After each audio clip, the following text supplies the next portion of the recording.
नमस्कार, स्वागत है आप सभी का आपके अपने channel update GK for you पर। आज हम पढ़ने जा रहे हैं इतिहास के महत्वपूर्ण प्रश्नों की प्रैक्टिस सीरीज़। इससे पहले हमने भाग 3 और भाग 1, भाग 2 कर चुके हैं। ये भाग 4 हम आज शुरू करने जा रहे हैं। चलिए शुरू करते हैं। पहला क्वेश्चन है हमारे पास,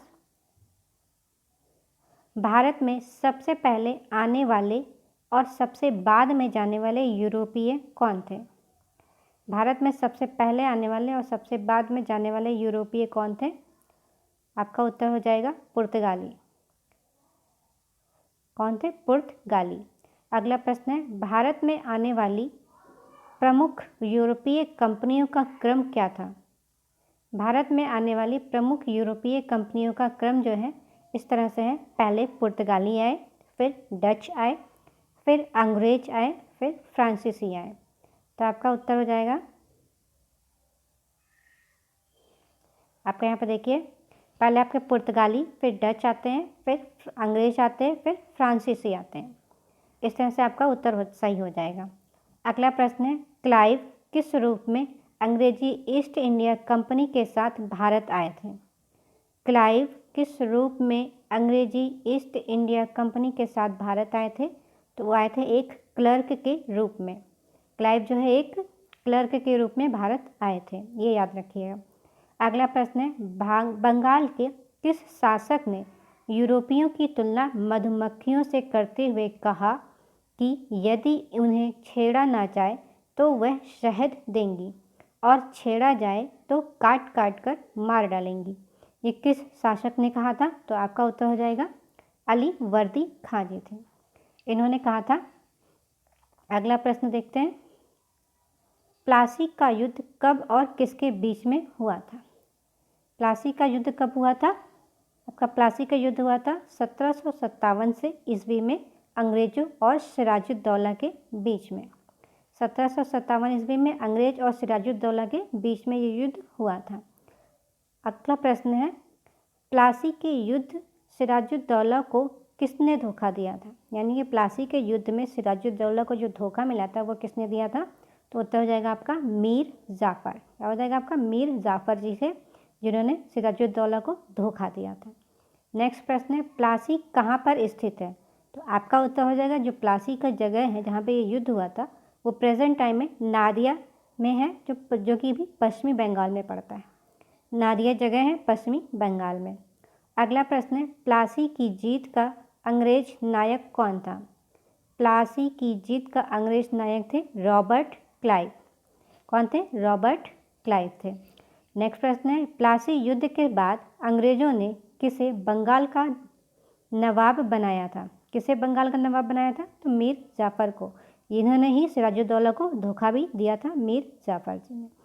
अगला प्रश्न देखते हैं, कर्नल क्लाइव का गीदड़ किसे कहा जाता है? कर्नल क्लाइव का गीदड़ कहा जाता है मीर जाफ़र को। फिर अगला प्रश्न है, बंगाल के किस जिले को कर्नल प्लाई की जागीर कहा जाता है? कर्नल प्लाई की जागीर कहा जाता है 24 परगना को। 24 परगना को। अगला प्रश्न है, मीर जाफ़र के बाद बंगाल का नवाब कौन बना था? सबसे पहले सिराजुद्दौला थे, उसके बाद मीर जाफ़र को बनाया गया था। अब उस मीर जाफ़र के बाद में जो बंगाल के नवाब बने थे वो कौन थे? मीर कासिम जी। मीर कासिम जी को बंगाल का अगला नवाब बनाया गया था। अगला प्रश्न है, मीर कासिम और अंग्रेजों के बीच झगड़े का मुख्य कारण क्या था?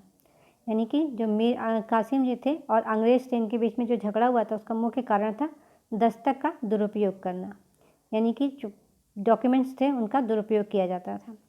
अगला प्रश्न है, बक्सर का युद्ध कब हुआ था? ये तो आप सभी को पता होना चाहिए कि बक्सर का युद्ध जो है 1764 ईस्वी में बक्सर में हुआ था, जो कि बिहार में है। अगला प्रश्न देखते हैं। अगला प्रश्न है, बक्सर का युद्ध किसके बीच में हुआ था? तो ये बहुत इंपॉर्टेंट है, कई बार पूछा भी जा चुका है ये क्वेश्चन। बक्सर का युद्ध कब हुआ था ये तो सभी को पता होता है, बट किसके बीच में हुआ था ये थोड़ा सा कन्फ्यूजन वाला होता है। तो ये ध्यान रखिएगा कि बक्सर का युद्ध जो है अंग्रेज तथा मीर कासिम, अवध का नवाब शुजाउद्दौला और मुग़ल के बीच में हुआ था। किसके बीच में? अंग्रेज तथा मीर कासिम और दूसरी तरफ थे अवध के नवाब शुजाउद्दौला तथा मुग़ल, इनके बीच में मुग़ल सम्राट जो हैं शाह आलम द्वितीय के बीच में हुआ था। ठीक है, मुग़ल सम्राट शाह आलम द्वितीय के बीच में हुआ था। अगला प्रश्न है, बक्सर के युद्ध में अंग्रेज सेनापति कौन थे? यानी कि जब बक्सर का युद्ध हुआ था उस टाइम पे अंग्रेज की तरफ से सेनापति थे हेक्टर मुनरो। कौन थे? Hector Munro. अगला प्रश्न है, इलाहाबाद की संधि कब हुई थी? तो ये हुई थी जस्ट इसके बाद में हुई थी। जस्ट जैसे ही बक्सर का युद्ध होता है उसके जस्ट बाद में इलाहाबाद की संधि होती है, जो कि 1765 ईस्वी में होती है। 1765 ईस्वी में। ये याद रखिएगा कि बक्सर के युद्ध के तुरंत 1 साल बाद जो है इलाहाबाद की संधि हुई थी। अब अगला प्रश्न ये है कि इलाहाबाद की संधि किसके बीच में हुई थी? संधि 1765 में हुई थी, बट जो हुई थी वो किसके बीच में हुई थी? तो अंग्रेज और मुग़ल सम्राट आलम द्वितीय के बीच में। मुग़ल सम्राट आलम द्वितीय प्लस अंग्रेज के बीच में इलाहाबाद की संधि हुई थी। नेक्स्ट प्रश्न है कि इलाहाबाद की द्वितीय संधि किसके बीच में हुई थी? पहली संधि तो अंग्रेज और मुग़ल बादशाह के बीच में हुई थी, आलम के बीच में। दूसरी संधि जो है अंग्रेज तथा अवध के नवाब शुजाउद्दौला के बीच में हुई थी। ठीक है, दूसरी जो इलाहाबाद की संधि थी वो किसके बीच में हुई थी? अंग्रेज और अवध के नवाब शुजाउद्दौला के बीच में हुई थी। नेक्स्ट प्रश्न है, बंगाल में द्वैध शासन कब पारित हुआ था? जस्ट इसी साल 1765 में ही बंगाल में द्वैध शासन का प्रारंभ हो चुका था। ठीक है, 1765 ईस्वी में। अगला प्रश्न है, बंगाल का अंतिम नवाब कौन था?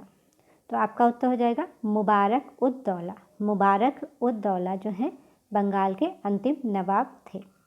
नेक्स्ट प्रश्न है, बंगाल का प्रथम गवर्नर कौन बना? जैसे ही मुबारक उद दौला को हटाया गया उसके बाद ये पोस्ट ख़त्म हो गई नवाब की और वहाँ पर गवर्नर जनरल का पोस्ट शुरू हुई।